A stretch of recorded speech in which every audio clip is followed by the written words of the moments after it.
what is my philosophy? I mean, my philosophy is merely to follow in the footsteps of the ancient horse cultures that, that understood horses probably far better than we ever did. And philosophically, I believe that their intent was to never interfere with the horse's forward movement, take the natural horse movement, create balance and signal to a place where that horse owns every maneuver that they do, and in doing that, they connect to the rider to be able to be guided without interference. What we stay true to is the development of the horse through strength, self-carriage, balance, and signal. And so when you put those things together, the horse has the ability to own every single maneuver that they do.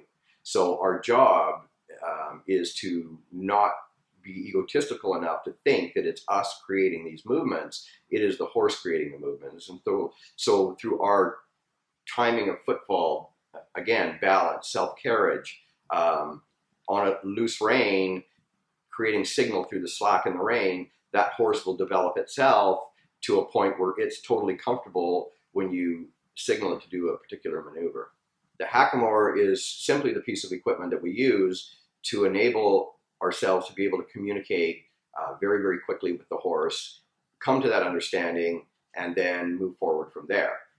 Unless we're competing in, let's say, reining or cow horse, or now the modern dressage, etc., their requirements are slightly different, and so we have to adapt our horses to that. But that being said, they're very well prepared for this process prior to them ever having any steel in their mouth. The horses are no longer life and death. The horses now become something that is either attached to ego or to the commercial aspect of the horse industry. And so with that, the emphasis is now put on the finished product and on the rider, as opposed to the development of the horse over the period of time that it requires to achieve whatever level it needs to achieve. So as I say, our reining horses, cow horses, dressage horses, jumpers, they all are schooled the same way, and they all have the same built-in movements, so they're virtually interchangeable.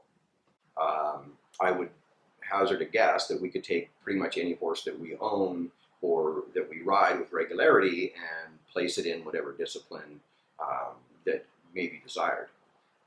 Absolutely. Signal is simply a term that we use. It's a communication tool between the rider and the horse, and signal comes from the rider's body, from the rein, and from their legs. And so the difference between contact and signal is, let's say, if I'm to pick up a rein and ride my horse a direction, it feels like I have smoke in my hand rather than any kind of physical connection with that horse, or physical contact, I should say, with that horse. The same works off my seat and legs. As I adjust my seat, or I adjust my legs onto the rib cage of the horse, that horse understands what that signal is and willingly and energetically moves that direction. Well, the beauty of this process when it comes to teaching is its simplicity. And so rather than be giving a whole lot of techniques to our students, what happens is the horse tells them when they've done it right, and it usually happens very quickly. So once that person begins to understand what balance and signal feel like, they're able to advance that horse along by virtue of just moving it forward and allowing it to strengthen and collect itself in that self-carriage. So the ancients, again, had it broken down into a very, very simple process. That process is very, very teachable and a lot less frustrating than a lot of the other videos, DVDs, instructional things that I'll watch.